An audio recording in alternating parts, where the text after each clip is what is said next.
లగచర్ల దాడి కేసులో రిమాండ్ ఖైదీగా ఉన్న రైతు హీరియా నాయక్ సంగారెడ్డి జైల్లో వైద్య పరీక్షల సమయంలో ఛాతీ నొప్పొచ్చింది. జైలు నుండి హాస్పిటల్ కి తరలిస్తూ ఉండగా రైతు హీరియా నాయక్ బేడీలు వేసి తీసుకువెళ్లిన ఘటనపై సీఎం రేవంత్ రెడ్డి తీవ్రంగా స్పందించారు. రైతుకు బేడీలు వేసి హాస్పిటల్ కి తీసుకువెళ్లాల్సిన అవసరం ఏమొచ్చిందని ఆగ్రహం వ్యక్తం చేశారు.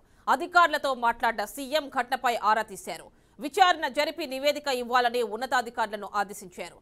ప్రజా ప్రభుత్వం ఇలాంటి చర్యలను సహించదని హెచ్చరించారు. హీరియా నాయక్ మెరుగైన వైద్యం అందించాలని సీఎం ఆదేశించారు. పూర్తి డీటెయిల్స్ మా కరెస్పాండెంట్ మహేందర్ అందిస్తారు. మహేందర్, చెప్పండి.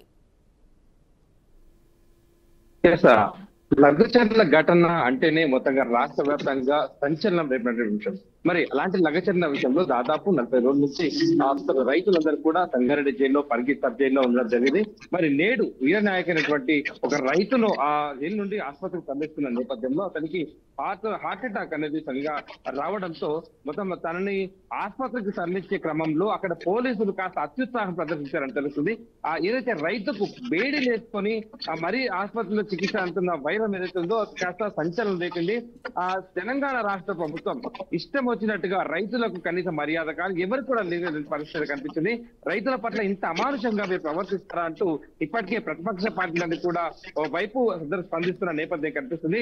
మానవ హక్కుల కమిషన్ కూడా ఈ రైతులు ఏదైతే హీరనాయక్ నేడు జరిగినటువంటి ఏదైతే బేడీ లేసి ఆసుపత్రికి తీసుకెళ్లారో మరి ఆ క్రమంలో హార్ట్ అటాక్ వచ్చినటువంటి వ్యక్తికి బేడీ లేసి తీసుకోవాలంటే అవసరం ఏమొచ్చింది? Right Mahender, thank you.